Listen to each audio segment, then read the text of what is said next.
In 1886, in the frontier town of Millbrook, as families boarded up shops and stacked snow, Stephen Harper moved his wife and two children into the stone vault of a collapsed bank. The town jeered. They called it the Harper Tomb. Then a firestorm struck a frozen February night, devouring every wooden building. Only the vault stood, its iron door glowing. Inside, the family waited, breathing stale air, while the world above turned to ash. Stephen Harper wasn't a madman. He was the janitor of the failed Millbrook Bank and Trust, and when the bank collapsed in scandal, the one thing nobody bothered to claim was the stone vault.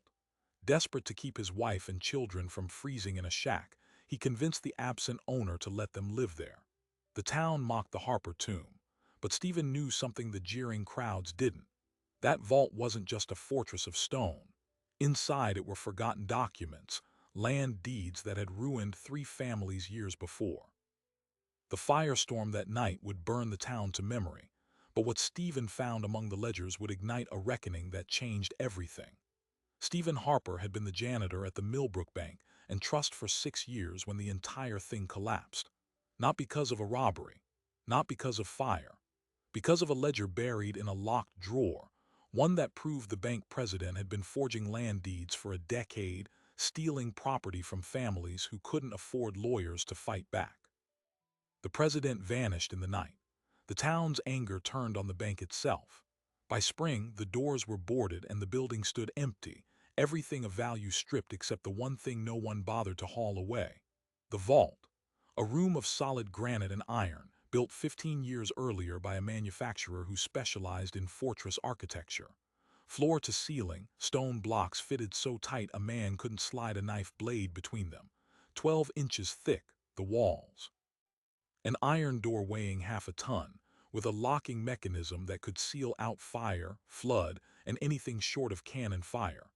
It had cost the bank a small fortune to install, and now it sat in a dead building like a monument to everything the town had lost. Stephen Harper was not a man with many options. His wife, Cora, was thin from too many winters and not enough food. Their son, Eli, had just turned 7. The baby, Grace, was barely a year old, wrapped in blankets night and day because the window shack they rented let the wind in through gaps in the plank walls. The farm they'd tried to buy had been one of the properties stolen by the forged deeds, the land sold twice without them knowing. They'd lost their deposit and the dream in a single afternoon. So when the absent bank owner sent word that the building and its contents were now worthless, Stephen wrote back a single question: could his family live in the vault? The answer came back a month later, scrawled on a scrap of paper and delivered by a writer who looked half embarrassed to carry it. Do what you want. The place is yours until someone pays me for it. And Stephen knew no one ever would. The morning they moved in, the town watched. Not quietly, not politely. A crowd gathered near the boardwalk, whispering behind hands, some laughing openly. Stephen had backed a borrowed wagon to the rear door of the dead bank and unloaded every possession his family owned. A few blankets, a cast-iron pot, 2 chairs, a wooden crate of salt pork and flour, and the family Bible. That was it. Cora walked behind him holding Grace, her face pale but set. Eli dragged a burlap sack of cornmeal through the dust. The vault door stood open behind them like a mouth in the stone.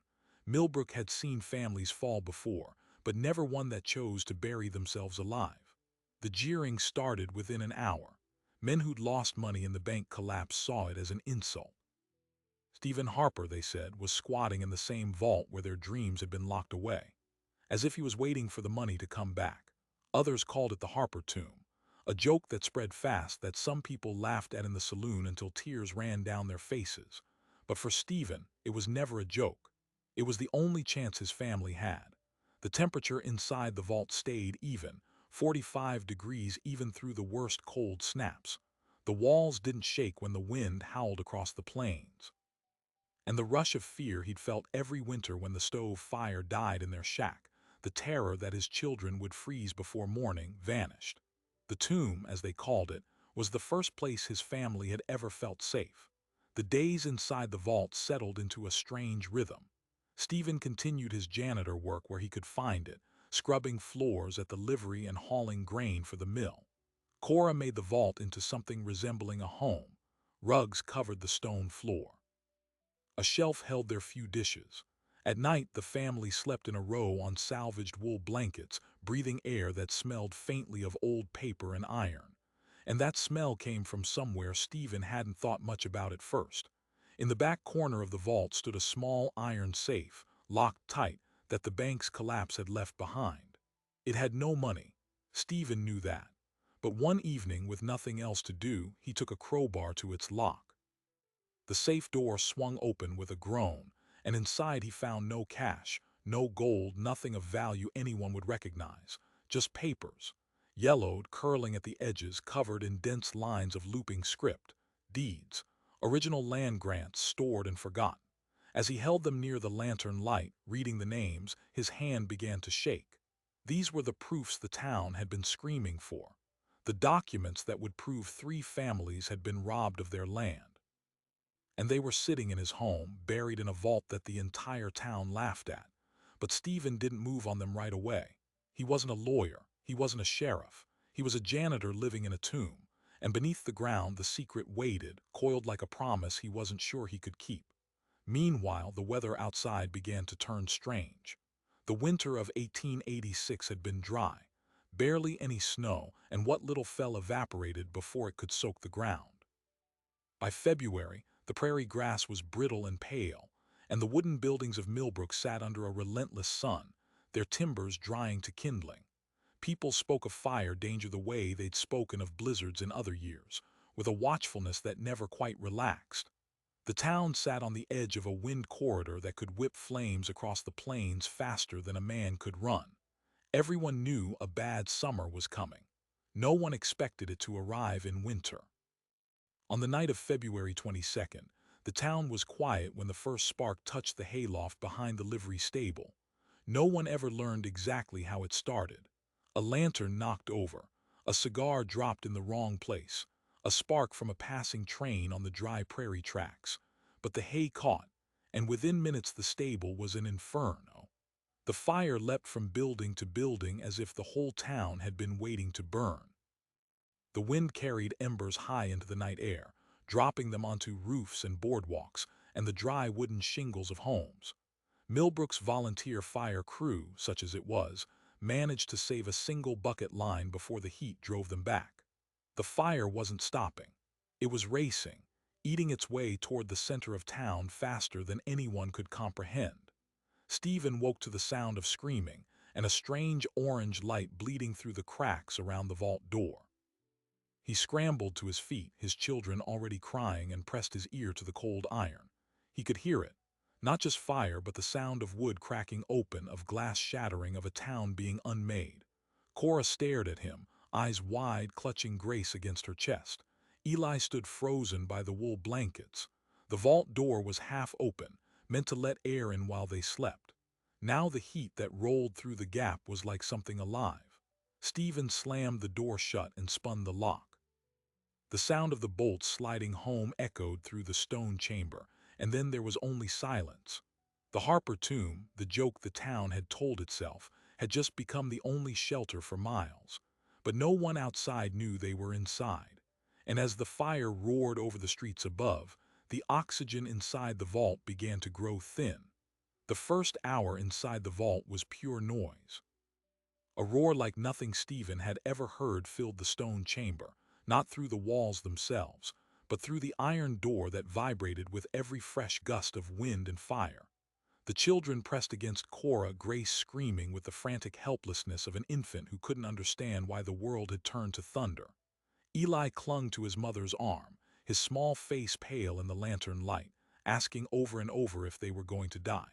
Stephen lied and said no. He had no idea. Air inside the vault was already growing heavy. The door was sealed tight, the vents he'd carefully carved into the outer frame now useless, blocked by debris or melted shut. He knew the stone would hold. He'd tested it with a hammer when they first moved in, chipping a corner to see the thickness. 12 inches of granite. But stone didn't need air. People did. And the 4 of them were breathing the same air over and over, turning oxygen into poison with every passing minute. He calculated in his head. The vault was 12 feet by 10, ceiling just under 8 feet, roughly 900 cubic feet of air. But 4 people, especially one terrified child crying and an infant, were consuming it fast. He had no watch, no way to measure time except the burning in his own lungs.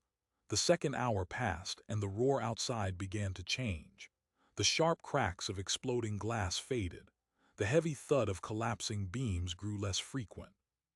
The fire had eaten everything along Main Street and was now feeding on the edges of town, where the buildings were fewer and the fuel thinner. But the heat didn't drop. The stone walls began to warm from the fire that still raged above ground, soaking through the granite like a slow oven. Stephen ordered everyone to lay flat on the floor, where the air was cooler and the oxygen pooled last. They huddled together, chests heaving, as the lantern flame flickered and shrank, gulping the same failing air they were. Cora didn't speak. She just looked at Stephen with eyes that said everything. They had survived the jeering, the poverty, the loss of their farm, and now it would end here, in a box the town had called a tomb, exactly as they'd predicted. The irony was too cruel. Stephen stared at the iron safe in the corner, the deeds still inside, papers that could have changed everything. And now no one would ever know. The third hour brought silence. Not total, but the roar had become a distant rumble, the fire moving away across the prairie, leaving Millbrook a smoldering skeleton. The air inside the vault was thin and stale, but when Stephen pressed his ear to the stone floor, he could hear something else. The faint, almost musical ping of cooling metal. The fire was dying, but that didn't mean they were saved. The door, half a ton of iron, was still radiating heat. He touched the locking wheel with a scrap of blanket and pulled his hand back fast. It was too hot to grab. They were trapped by a door that couldn't be touched in a room that was losing its breathability. Then Cora, who had been silent so long Stephen feared she'd lost consciousness, whispered a single word. Grace. The baby had stopped crying, not sleeping, stopped. Stephen scrambled across the floor and pressed his ear to the tiny chest. A heartbeat, shallow, too fast, but there. The baby was fatting. The air was too thin. Stephen stood up, grabbed a wool blanket, wrapped it around his hands, and seized the locking wheel. The pain was instant, searing through the fabric like nothing was there at all. He screamed through clenched teeth and turned. The bolt slid. The door cracked open. A rush of air, so hot it stung his skin, poured in. But it was air. It was breath. And somewhere out beyond the door, the town was gone and the reckoning had begun. They emerged into a world that looked like the end of everything. Millbrook's Main Street, the proud row of brick and wood buildings, was a field of blackened rubble. Smoke rose from 100 different points across the valley, thin white columns that drifted upward into the gray morning sky. The bank building above the vault had collapsed completely, its wooden floors consumed, its walls reduced to charred posts that pointed at nothing. But the vault itself stood intact, barely a scorch mark on the granite. The iron door, now cooling in the open air, had kept its seal. The Harper tomb had become the Harper fortress, and the town that had laughed had nothing left to laugh with. The survivors were few. Some had fled early, wagons racing east toward the river. Others had taken shelter in root cellars or the single stone church at the edge of town, which had lost its roof but kept its walls. They gathered in small clusters among the smoking wreckage, their faces blank with the shock of people who had just learned what laughter costs. Because one of the first buildings to collapse had been the saloon, and the men who'd mocked Stephen loudest had been inside it when the fire swept through. The joke had survived only as long as the wood that held it, and now both were ash. Stephen moved through the ruins with Eli pressed against his side, Cora behind him with Grace wrapped in the last of their blankets. He saw faces he recognized, people who had whispered behind his back, now staring at him with something unrecognizable. Not admiration. Not yet, more like confusion, as if the rules of the world had been rewritten overnight. The man who'd buried his family in a stone tomb was now the only man with a home. No fire had reached inside that granite box. No smoke had poisoned the air beyond what the cracked door let in. The vault had held, and standing there in the ashes, Stephen Harper understood something with a clarity that frightened him. The world that had been cruel to him was now at his mercy. And the papers inside that safe, the deeds his family had guarded without knowing it, were no longer just papers. They were leverage, they were power, and the people who had stolen them were still alive somewhere, probably believing the evidence had burned with everything else. He didn't bring the deeds out right away. He waited until the sun was higher, until the search parties had stopped pulling bodies from the wreckage, until the immediate horror had settled into the dull ache of survival. Then he went back into the vault alone. The safe was still there, its door hanging open from the night he'd pried it loose. The papers inside were warm to the touch, but intact. He spread them on the stone floor and read them properly for the first time. 3 families. The Whitfields, who had owned 160 acres of prime bottomland near the creek, land that had been sold to a railroad company through a deed that bore a signature the real John Whitfield swore he'd never written. The Merrimans, a widow and her 2 sons who'd lost their farm to a claim they never saw coming, a deed that transferred ownership while the family was away burying the father. And Stephen's own family. The Harper land, a small plot of 80 acres, had been stolen the same way.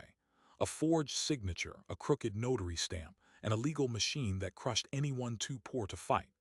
The bank president, a man named Leland Croft, had orchestrated all of it, and the deeds in Stephen's hands proved it. But here was the twist, the thing that made Stephen pause with his heart slamming against his ribs.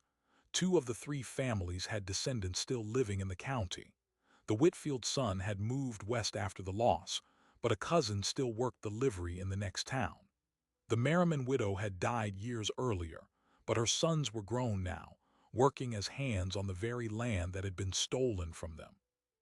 And the Harper claim, Stephen's land, had been sold to a speculator, who then sold it again to a man named Gideon Croft, the nephew of the bank president. The property was occupied. The families who'd been robbed were not just names on a page. They were neighbors, and the evidence that could return everything to them was now sitting in a vault under the burned-out bank, protected by a janitor who had nothing left to lose. Stephen knew that taking those deeds to the county seat would be a declaration of war. But not taking them would be a betrayal of everyone who'd ever been crushed by the system that built this town. The fire had burned away every reason to stay silent. He gathered the papers, still holding the faint odor of old ink and dust, and climbed the charred stairs back into daylight. The town was burying its dead now. A line of wagons carried the remains out to the hill above the river, where the ground was soft enough to dig. Stephen stood in the wreckage, the deeds folded inside his coat, and watched the procession. People who had laughed at him now walked past without meeting his eyes. They knew something had shifted, but they didn't yet know what Stephen was holding, or that the real fire, the one that would tear through Millbrook again, was not a flame at all. It was a piece of paper, and it was about to ignite. The morning after the funeral, Stephen Harper walked 6 miles to the county seat, the deeds folded inside his coat like a living thing. He had no horse, no wagon. The fire had taken the livery and everything in it. So he walked, through fields still smoldering at the edges, past the blackened skeletons of farmhouses, the air thick with the smell of wet ash. He arrived at the county clerk's office just after noon, his boots caked in soot. Clerk, a thin man named Prescott who had once refused Stephen a loan for seed corn, looked up from his ledger and blinked. He hadn't expected to see anyone from Millbrook so soon, especially not the janitor who lived in a bank vault. Stephen placed the first deed on the counter, the Whitfield claim. Prescott's face went pale before his fingers even touched the paper. He knew the seal.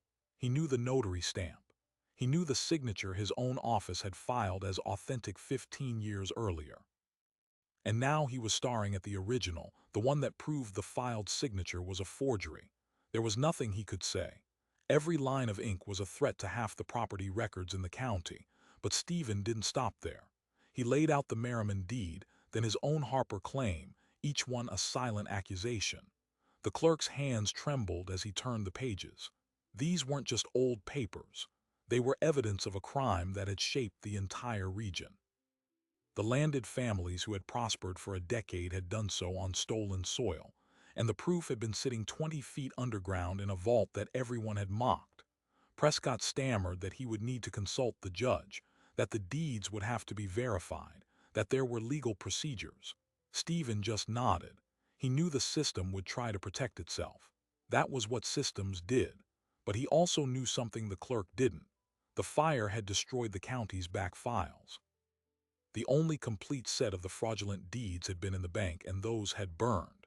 The originals in Stephen's hands were now the only unbroken chain of evidence, and he was not putting them down. Word spread before Stephen even returned to Millbrook. A writer had been in town, and within hours the news galloped across the countryside like a second fire. Stephen Harper has the deeds, the real deeds, 3 families robbed, the Croft name on every forgery. And the man who had been called a fool, a squatter, a tomb dweller, was now the most dangerous person in the county. The families who'd been wronged heard it first. Della Whitfield, who'd been a girl when her father lost the bottomland, was now a woman with children of her own, working as a seamstress in a town 2 counties over. She received the news from a wagon driver who stopped at her door with a trembling voice. The Merriman brothers, Tom and Jesse, were in the field when a neighbor shouted across the fence line. They stood in the dirt, the sun on their faces, and for the first time in 15 years, something inside them broke that wasn't grief. It was hope. And then there was Gideon Croft, the nephew who now lived on the Harper claim. He was not a man who took news lightly. He was a heavy man with a heavy reputation, known for settling disputes with a fist and a lawyer in that order. When he learned that Stephen Harper had a deed that could strip his land from under him, he didn't send a lawyer. He rode to Millbrook with 3 men. They arrived in the late afternoon, their horses sweating, their faces set. The vault stood alone among the rubble, its iron door open to let in fresh air while Stephen and his family ate a meal inside. Cora saw them first, the 4 riders silhouetted against the gray sky, and her hand went to her chest. Eli scrambled behind the iron safe. Stephen stood up slowly, his body still sore from the fire and the walk. He stepped out of the vault and faced them without a weapon. Gideon Croft didn't dismount. He looked down from his horse, his eyes taking in the stone walls, the charred ground, the family behind the janitor. Then he laughed, not the loud mocking of the saloon, but something colder, the laugh of a man who believed he was still in control. "You think some papers you found in a hole are going to take my land," he said. "You think a janitor can walk into a courthouse and rewrite the county?" Stephen didn't answer. He just stood there, the doorframe of the vault behind him, his children inside. Gideon's men shifted in their saddles, but no one moved forward. The vault was too close, the iron door too heavy, and the look in Stephen's eyes too unfamiliar. This wasn't a man begging for mercy. This was a man who had already lost everything once and had nothing left to fear. Gideon's laugh faded into something uglier. "That deed's a fake," he said. "I'll have it thrown out before the week is over. And you'll be in a cell for theft." Then he yanked the reins and rode away, his men trailing behind. But the threat hung in the air like smoke. Stephen knew the legal fight would be brutal.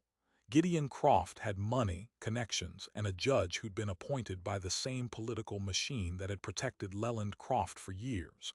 The deeds were real, but the man who held them was still a janitor, and the system was not designed to give janitors justice. That night inside the vault, Stephen spread the deeds before the lantern and read them again. This time he wasn't looking at the signatures. He was looking at the notary stamps. 3 different stamps, all from the same county office, all dated within the same 6-month period. But one name appeared on all 3, not as notary but as witness. A name he hadn't focused on before because it was common. Arthur Vance, the county surveyor. A man who had authenticated the boundaries for all 3 disputed claims.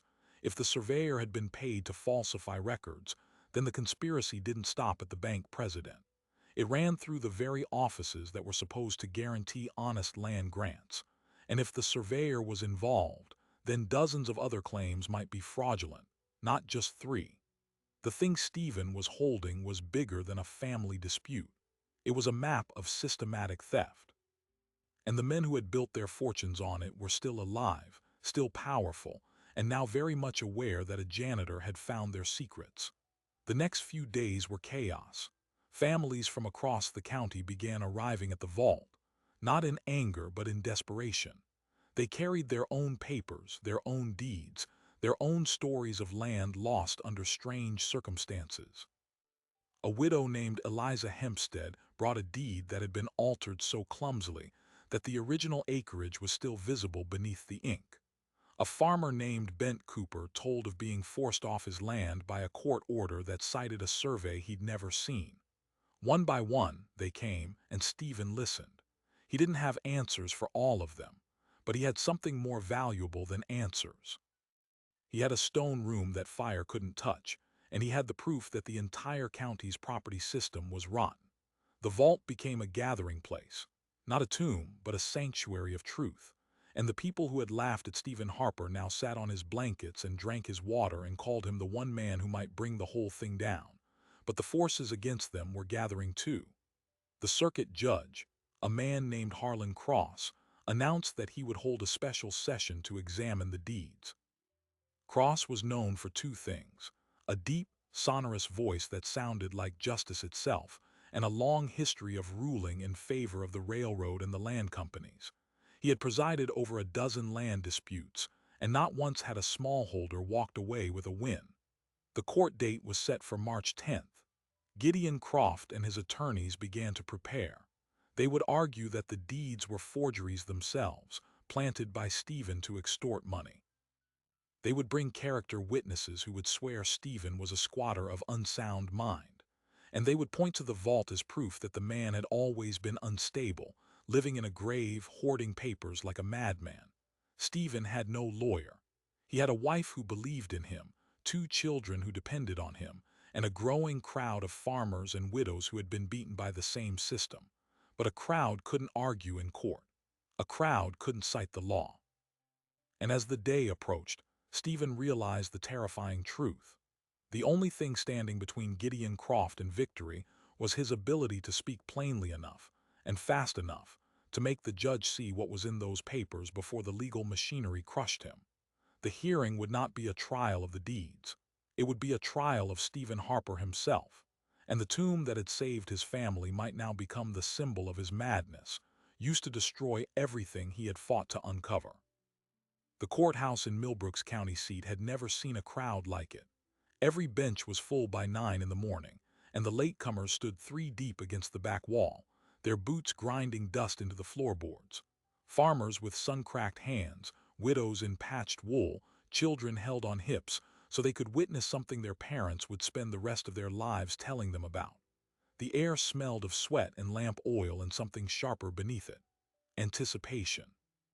The fear of a system that had always ruled against people like them, mixed with the impossible hope that today might be different. Stephen Harper sat at the front table, alone. He wore a borrowed coat that hung too loose across his shoulders, his hands folded on the worn leather of the deeds. Cora was behind him in the first row, Grace asleep against her shoulder, Eli sitting, stiff-backed with his fists clenched on his knees. Across the aisle, Gideon Croft slouched in a polished chair surrounded by 3 men in suits. One of them was the finest land attorney in the county, a man who had never lost a case. The other 2 were witnesses prepared to swear that Stephen had broken into the bank and stolen the papers. And on the bench, elevated above them all, Judge Harlan Cross sat with the weight of a man who already knew the outcome. His heavy brows shadowed eyes that registered nothing as he watched the room fill. When the last door closed, he nodded once to the clerk, and the hearing began. Gideon Croft's attorney rose first, a silver-haired man named Lassiter who spoke in slow, reasonable tones, the kind of voice that made a lie sound like common sense. He painted Stephen Harper as a squatter, a man so broken by poverty that he had buried his family in a stone box and lost his grip on reality. He called witnesses who testified that Stephen had been seen entering the bank at odd hours, that he had threatened landowners, that the vault was the home of a man who preferred the company of the dead. The word tomb was used 17 times by the time Lassiter sat down. The crowd murmured, their hope already fraying. Then the judge invited Stephen to speak. Stephen stood slowly, the legs of his chair scraping loud in the silence. He did not have a speech prepared. He had not been to school past the age of 12, but he had spent every night for 2 weeks reading those deeds aloud to Cora until the language became as familiar as his own heartbeat. He placed the first deed on the table, the Whitfield claim. He asked the court to look at the notary seal, then at the county ledger the clerk had brought from the burned building, the official copy that had been saved by sheer chance. He asked them to compare the two ink lines, the slant of the signature, the pressure of the pen. Then he spoke the line that changed the room.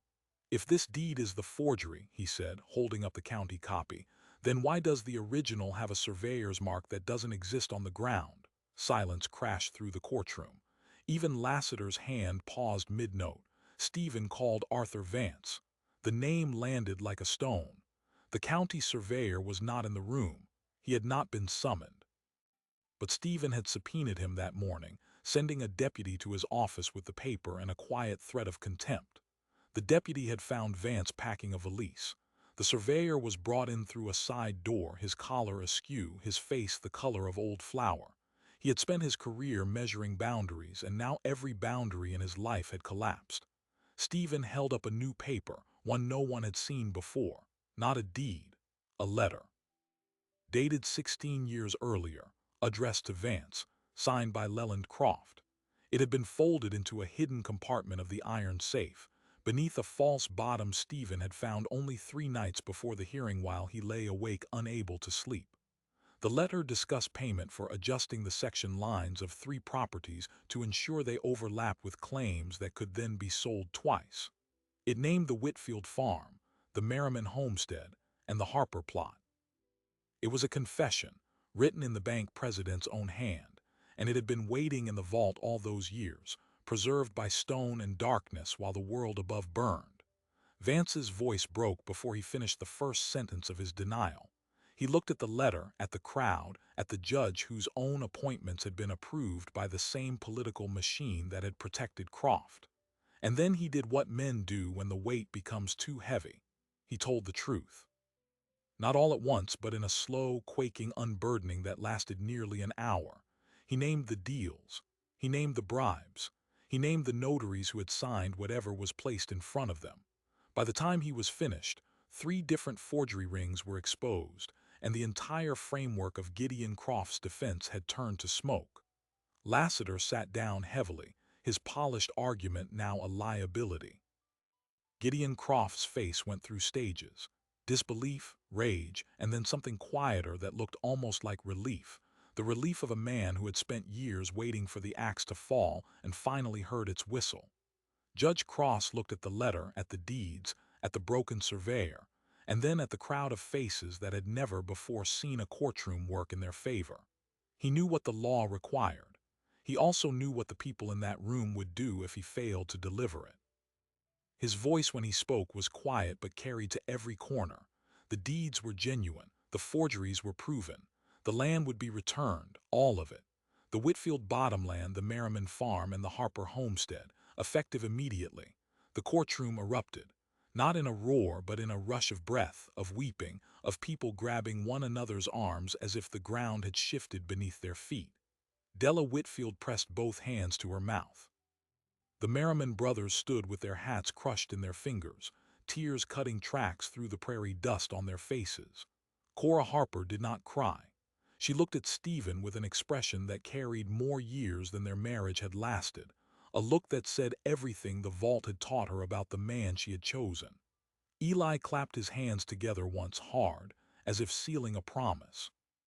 And Stephen, still standing at the front table, the deed spread before him like a map of everything that had been stolen and reclaimed, felt his knees go weak.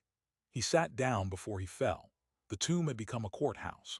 The janitor had become a plaintiff. And the system, for one single afternoon, had bent toward justice. The aftermath took months to sort. Surveyors were sent out to remeasure boundaries, but without Vance, the true lines were marked by stones and creek beds that had never moved. The Whitfield land was returned to its rightful heirs, and the first crop planted there in 16 years was a field of winter wheat that Della's son sowed himself. The Merriman brothers walked back onto the farm their father had died trying to defend, and 3 days later they drove stakes into the ground for a new barn. And the Harper homestead, the 80 acres that had started it all, was cleared of Gideon Croft's possessions by the man himself. He left without a word, his wagons rolling west toward a territory where his name meant nothing. Stephen, Cora, Eli, and Grace moved out of the vault 3 weeks after the ruling. They walked through the stone door for the last time, and Stephen pulled it shut behind them. The iron groaned once, then settled into silence. The vault was empty now, the papers gone to the county archive, the hidden safe scraped clean. But the building above it would eventually be rebuilt, and the bank would one day open again, and the vault would wait there, still cool, still silent, still proof that some truths can survive any fire. One final detail, the sort of thing that sounds invented but sits in the county record to this day. When the surveyors went to mark the true boundaries of the Harper claim, they found an old stone marker, buried under a foot of soil, that predated every forgery. It matched the original Spanish land grant that Stephen had never seen. The grant had been filed in a territorial archive 300 miles away, forgotten by everyone but the man who had hidden it there. That man was Leland Croft, and the date on the filing was the same week Stephen Harper moved his family into the vault, as if something in the universe had decided that the man willing to live in a tomb would be the one to find the key that unlocked it. The story of Stephen Harper is not a legend about a great man who bent the world to his will. It is a story about a man who understood that stone lasts longer than wood, that truth can survive any fire if it is buried deep enough, and that sometimes the place the world calls a tomb is the only thing that can keep you alive. The vault that everyone mocked did not just shield a family from a firestorm. It shielded a secret that an entire county had tried to burn away. The deeds, the letter, the surveyor's confession, all of it sat in that dark granite room, waiting for someone desperate enough to live where no one else would. And when the fire came, it did not distinguish between the innocent and the guilty. It consumed the saloon where the jeers were loudest and spared the vault where the truth was coldest. The system did not reform itself. A janitor forced it open with nothing but a crowbar and a determination to read every scrap of paper in a hole. And in the end, 3 families walked back onto land that had always been theirs, not because the law was just, but because one man refused to let it remain unjust. But there is a question that hangs over Millbrook to this day, one that has no easy answer. How many other vaults are still out there, hidden in the wreckage of lost banks and burned-out towns, holding the evidence of crimes that shaped the map beneath our feet? How many families lost everything not because they were weak, but because no one was willing to open the iron door and look? Stephen Harper found his vault by accident, a last resort of poverty that became a fortress of proof. But most people never stumble into their own tomb. They walk past it every day, never knowing that the stone silence holds the one thing that could set them free. The firestorm taught Millbrook that what we laugh at can become our salvation.